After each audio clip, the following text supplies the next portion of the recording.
মালয়েশিয়ার second home ও দুবাইয়ে residency নিয়ে সমালোচনা ঝড় সামাজিক যোগাযোগ মাধ্যমে। ফেসবুক পোস্টে যুক্তরাজ্য প্রবাসী সাংবাদিক জুলকারনাইন শাহের কিছু তথ্য তুলে ধরেন। এ বিষয়ে বঙ্গভবন সূত্র জানায়, শপথ নেয়ার আগে 2022 সালে মালয়েশিয়ার সেকেন্ড হোম দুবাইয়ে রেসিডেন্সি বাতিল করেন মোহাম্মদ শাহাবুদ্দিন। মালয়েশিয়ায় সেকেন্ড হোম কেনার টাকা দেশ থেকে পাঠানো হয়নি। 1.5 লাখ রিঙ্গিত তার বন্ধুর এজেন্সি পরিশোধ করে। পরে সেকেন্ড হোম বাতিল করার পর এজেন্সি টাকা ফিরিয়ে নেয়। ওই সময়ে তিনি কোনো সরকারি দায়িত্বে ছিলেন না। এ বিষয়ে পররাষ্ট্র উপদেষ্টা বলেন, স্পর্শকাতর বিষয়টি দেখার দায়িত্ব সংশ্লিষ্টদের। প্রয়োজনে সবশেষে যুক্ত হতে পারে পররাষ্ট্র মন্ত্রণালয়। এটা তো আমি তো স্পেকুলেশনের ভিত্তিতে ফরেন মিনিস্ট্রি কিছু করতে পারবে না। এটা রাষ্ট্রপতির বিষয়, খুবই সেন্সিটিভ। এটা যথাযথ কর্তৃপক্ষ এটা দেখুক। ফরেন মিনিস্ট্রি যদি ইনভলভ হয় শেষ পর্যায়ে গিয়ে হবে, তখন দেখা যাবে। কিন্তু এটা নিয়ে আমি আসলে কোনো কথা বলতে চাই না। আপনারা এটার মধ্যে আইনগত দিক আছে, রাষ্ট্রপতির নিজের ব্যাপার আছে। এটা আমার মনে হয় এটা নিয়ে নাড়াচাড়া করা আমার কাজ না। রাষ্ট্রপতি হওয়ার আগে 5 বছর দুর্নীতি দমন কমিশনের কমিশনার ছিলেন মোহাম্মদ শাহাবুদ্দিন। Ijazur Rahman, independent news, Dhaka. সোমবার বেলা 12টার দিকে কারিগরি ছাত্র আন্দোলনের ব্যানারে তেজগাঁওয়ের 7 রাস্তা মোড়ে অবস্থান নেয় শিক্ষার্থীরা। এ সময় তারা 6 দফা দাবি তুলে ধরেন। শিক্ষার্থীদের দাবি, 2021 সালের বিতর্কিত নিয়োগপ্রাপ্ত সব ক্রাফট ইন্সট্রাক্টরদের কারিগরি অধিদপ্তর এবং সব প্রতিষ্ঠান থেকে দ্রুত স্থানান্তর করতে হবে। পাশাপাশি ডিপ্লোমা ইঞ্জিনিয়ারিং কোর্স 4 বছর মেয়াদি এবং উপসহকারী প্রকৌশলী পদে ডিপ্লোমা ইঞ্জিনিয়ার ছাড়া অন্য কেউ আবেদন করতে পারবেন না, এমন 6 দফা দাবি তাদের। আমি কেমিক্যাল ডিপার্টমেন্টের স্টুডেন্ট। আমাদের যখন ল্যাব থাকে, আমাদের ডিপার্টমেন্টে যিনি আসে উনি এই সম্পর্কে কোনো অবগত নেই। উনি সার্কুলার গেছে কখনো দেখেই নাই। ওই লোকটা কীভাবে আমাকে সার্কুলার গেছে বিক্রিয়া শেখাবে? আমাদের 3 মাসে সেমিস্টার শেষ করে আমরা 9টা 10টা করে বই প্রতি 3 মাসে কিভাবে শেষ করব? আমাদের দাবিগুলো যদি মেনে নেওয়াই হতো আগে, তাহলে আমরা আজকে রাজপথে আসতাম না। আমরা রাজপথে আসছি, আমাদের দাবিগুলো মানা হয় না বা মানার আমরা সমন্বয়কদের কাছেও গিয়েছিলাম, কিন্তু তারা আমাদেরকে ভ্যালু করে না। শিক্ষার্থীদের আন্দোলনের কারণে স্থবির হয়ে পড়ে রাজধানীর যান চলাচল। দেখা দেয় তীব্র যানজট। তেজগাঁওয়ের পাশাপাশি মানিক মিয়া অ্যাভিনিউ, মগবাজার, ইস্কাটন, হাতিঝিলের আশপাশেও তৈরি হয় তীব্র যানজট। আমরা দাবির কাছে আটকে গেছি, কারণ আমি ওই দাবির থেকে কেন যে মুক্তি করবো ভাই, একজনের তো মুক্তি পাইছিও না, দাবির কাছে আটকে গেছি ভাই। পুরো রাস্তাটা এরকম জ্যাম, এই গাড়ি সব বন্ধ হয়ে আছে, যেতে পারতেছে না কেউ। বেশি অসহায় অবস্থায় আছে হলো এই যে মেয়েরা, মহিলারা।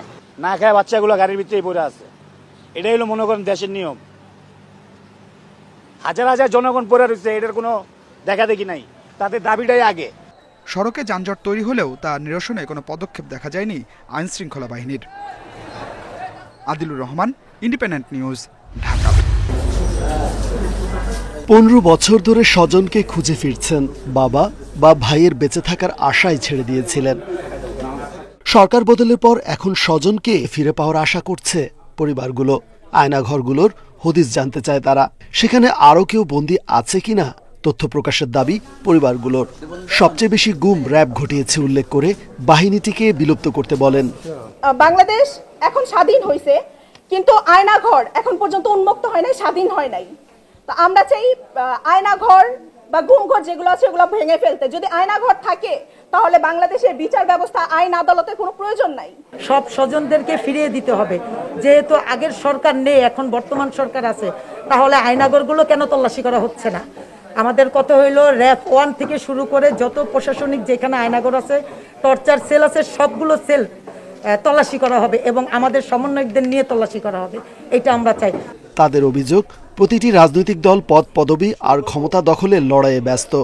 গুম পরিবারের পাশে কেউ নেই। গুমের শিকার প্রতিটি পরিবারকে মাসিক ভাতা দেওয়ার দাবি জানান তারা।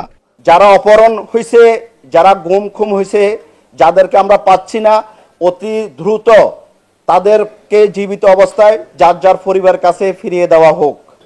এবং আমরা যারা পরিবারগুলো ক্ষতিগ্রস্ত হয়েছে তাদের আর্থিক সহযোগিতা এবং তাদেরকে মাসিক অনুদানের ব্যবস্থা করে দেওয়া হোক। ফ্যাসিস্ট সরকারের পতন হলেও এখনো পুরোপুরি সুফল মিলছে না বলে মনে করে গুম পরিবারের সদস্যরা।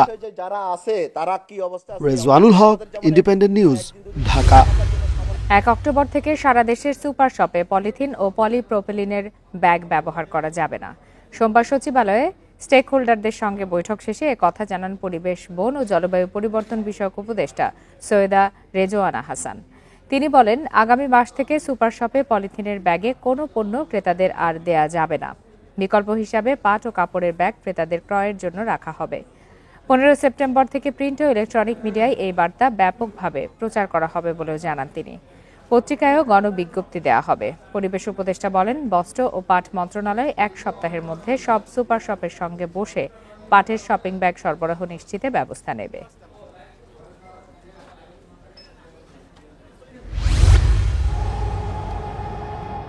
এক মুহূর্ত সময় নষ্ট করতে চান না আন্তর্জাতিক অপরাধ ট্রাইব্যুনালে নিয়োগ পাওয়া প্রসিকিউটররা। দায়িত্বের দ্বিতীয় দিনেই দেশের সব ডিসি, এসপি, সিভিল সার্জন সহ সবার কাছে হতাহত বিভিন্ন অপরাধের তথ্য উপাত্ত চেয়ে চিঠি দিয়েছেন তারা। গণমাধ্যমকে অনুরোধ জানিয়েছেন তাদের কাছে থাকা তথ্য প্রমাণ সরবরাহ করতে। হতাহতদের দেখতে বিভিন্ন হাসপাতালও নিয়মিত পরিদর্শন করছেন তারা। শিগগিরই সমন্বয়কদের সাথেও হবে বৈঠক। আমরা বিশ্ববিদ্যালয় সমূহের ভাইস চ্যান্সেলরদের কাছে চিঠি দিয়েছি, যাতে তাদের বিশ্ববিদ্যালয়ে ছাত্র আন্দোলন যতটুকু হয়েছে সেখানে কতজন আহত নিহত হয়েছে তাদের কাছে যে তথ্য আছে সেটা আমরা চেয়েছি। একই সাথে আমরা ছাত্র আন্দোলনের নেতাদের প্রতি আমরা আহ্বান জানিয়েছি, ভিকটিম ফ্যামিলির সাথে তাদের যোগাযোগ আছে, তারা নিজেরাও ভিকটিম, তারা তাদের এই তথ্য প্রমাণাদি আন্তর্জাতিক অপরাধ ট্রাইব্যুনালের তদন্ত সংস্থা কিংবা প্রসিকিউশনের কাছে যদি পৌঁছে দেন সেটা আমাদের তদন্তের জন্য একটা বিরাট সাহায্য করবে। প্রধান কৌশলী আরও জানান, এরই মধ্যে সরকারের আইন উপদেষ্টার সাথে বৈঠক করে ট্রাইব্যুনালে বিচারক দ্রুত নিয়োগ দিতে অনুরোধ করেছেন তারা। সেটি সম্পন্ন হলে প্রধান অভিযুক্ত শেখ হাসিনা সহ অন্যদের গ্রেপ্তারে দ্রুত পরোয়ানা চাওয়া হবে। তবে এক্ষেত্রে কোনো নিরপরাধ যেন মামলায় না জড়ায়, তেমনি জড়িত কেউ যাতে ছাড়া না পায় সে বিষয়ে সর্বোচ্চ সতর্ক থাকবে প্রসিকিউটররা। কেউ গুলি চালিয়েছেন, কেউ গুলির অর্ডার দিয়েছেন, কেউ গুলি চালাতে উস্কানি দিয়েছেন, কেউ পরিকল্পনা করেছেন, কেউ উপর থেকে কমান্ড করেছেন। তো এই যে ক্রাইমস অ্যাগেনস্ট হিউম্যানিটি অপরাধের সাথে সম্পৃক্ততার জন্য বিভিন্ন স্তরের আসামি থাকে। কেন্দ্রীয়ভাবে আসামিগুলো সবাই কমন হবে, আর ইন্ডিভিজুয়ালি গ্রাউন্ডে যারা পারপিট্রেট করেছেন, যারা সরাসরি গুলি চালিয়েছেন, যারা লাশে আগুন দিয়েছেন, তাদেরকে আলাদা হবে। সংবিধানের 47-এর 3 অনুচ্ছেদ অনুযায়ী আন্তর্জাতিক অপরাধ ট্রাইব্যুনালের দেয়া গ্রেপ্তারি পরোয়ানা চ্যালেঞ্জ করে কিংবা জামিন পেতে হাইকোর্টে প্রতিকার পাওয়ার সুযোগ নেই আসামিদের। Jahidul Bashar, independent news, Dhaka.